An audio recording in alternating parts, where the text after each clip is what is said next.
Obviously talking about Muammar al-Gaddafi, the Libyan leader. He spoke again, this time by telephone, didn't appear. His words a little bit different. He didn't use so much of that very strong insults, shall we say, that he used the first time round. What do you read into that? Well, I will start by stopping at he spoke by phone, because... You're not convinced it was him? I'm not convinced at all. In fact, I did a little more listening again and again last night. And I'm more and more convinced that it wasn't him. So what is this, the regime trying to put out? His image is still there? So the regime is trying to say that he's around, and only God knows if he's around, and if he is, where he is, we don't know. But he is hiding somewhere, and he doesn't have the courage to come out and face the crowds or face his people, or even face a camera for that matter. So we don't know that it was him. But you are absolutely right, Sami, that he was, not he, but the words that were said last night were dramatically different from when he spoke on camera before. The theme this time was all about the scary tactics of bin Laden and Al-Qaeda and all of that. When you look at the streets in Misrata, in Zintan, in Benghazi, in Zawiya, in Darna, Bayda, all of these places, if that is true what he says, then Libya, entire Libya, have become members of Al-Qaeda.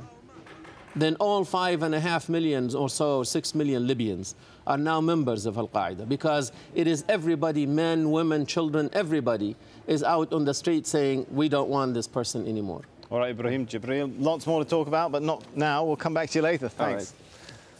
Libya's situation continues to affect those global oil prices too. The world's top oil exporter, Saudi Arabia, is trying to reassure everyone, saying it will step in to fill any shortfall. And while that's eased some concerns, the price per barrel for London Brent crude is still above $110 a barrel. And more protests are expected across the Arab world on Friday. In Yemen, organisers say hundreds of thousands of anti-government demonstrators will take to the streets in Taiz, south of the capital. On Thursday, a pro-independence march in the south was marred when an activist was killed by a landmine. It happened in Laudar in the southern Abyan province, a stronghold of the secessionist movement. In Egypt, political groups are calling for another million-man march in Cairo's Liberation Square. They want military rulers to appoint a new cabinet, lift emergency rule and release political prisoners. Meanwhile, Egyptian police have detained the former information minister and state broadcasting chief. They're the latest arrests by prosecutors investigating corruption charges. Thousands of Iraqis are expected to take part in rallies calling for an end to corruption. The government has imposed a curfew in Baghdad ahead of the planned demonstrations. The Prime Minister is urging people not to take part, warning they could be attacked by Al-Qaeda. Well, the latest developments from Libya are coming up, plus more bodies recovered in New Zealand as hopes fade of finding more survivors from the earthquake. Plus... 2, 1. Booster ignition and the final liftoff of Discovery. Blasting off into the history books, the shuttle Discovery makes its final journey into space.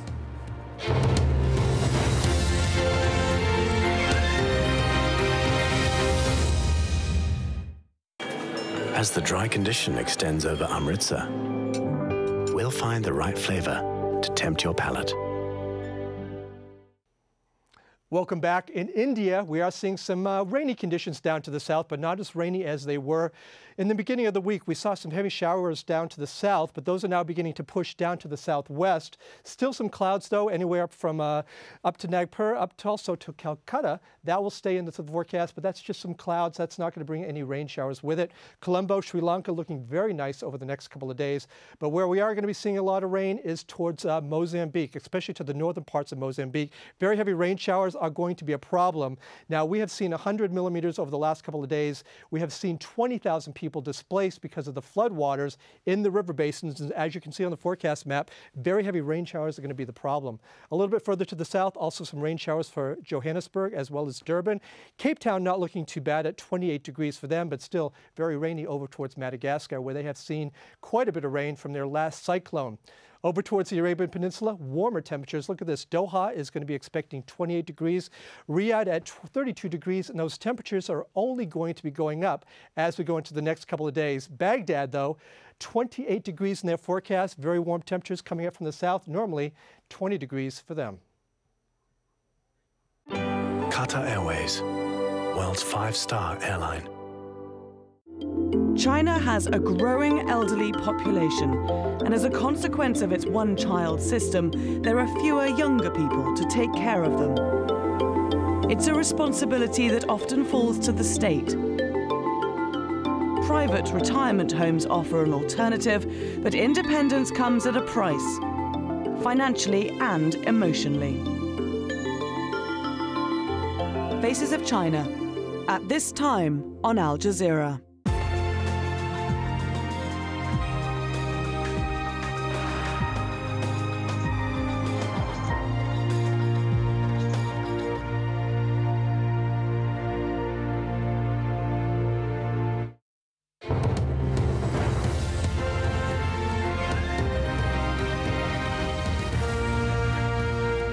Welcome back. Let's recap the latest developments from Libya now.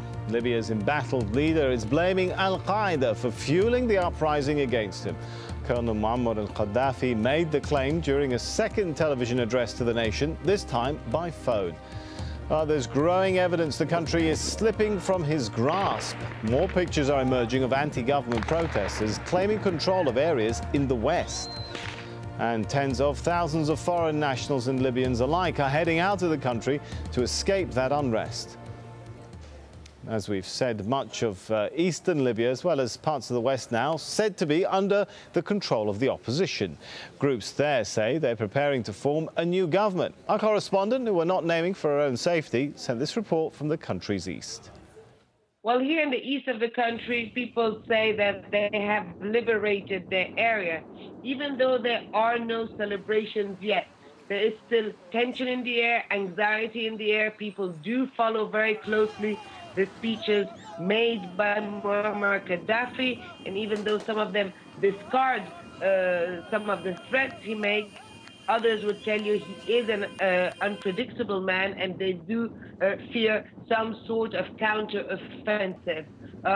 Otherwise, on the political side, it seems that tribal leaders have now rallied around the former justice minister, who's resigned just a few days ago in protest of the violent crackdown. He has met with tribal leaders. They're trying to form what seems to be a provisional government. Certainly, they do say that there will be no dialogue with Tripoli, that they're asking for the fall of the regime. And at the same time, they're trying to find a way to bring back civilian rule to the area here. They're also trying to find a way to rewrite the constitution. One interesting point is that you won't see anymore the green flag. That was the flag that represented, that came to Libya when Muammar Gaddafi became the leader, but rather now you do see the pre-Gaddafi era flag, and that is the monarchy flag. Muammar Gaddafi's crackdown has brought the role of Tripoli's US-based lobbyists under increased scrutiny. In recent years, they've worked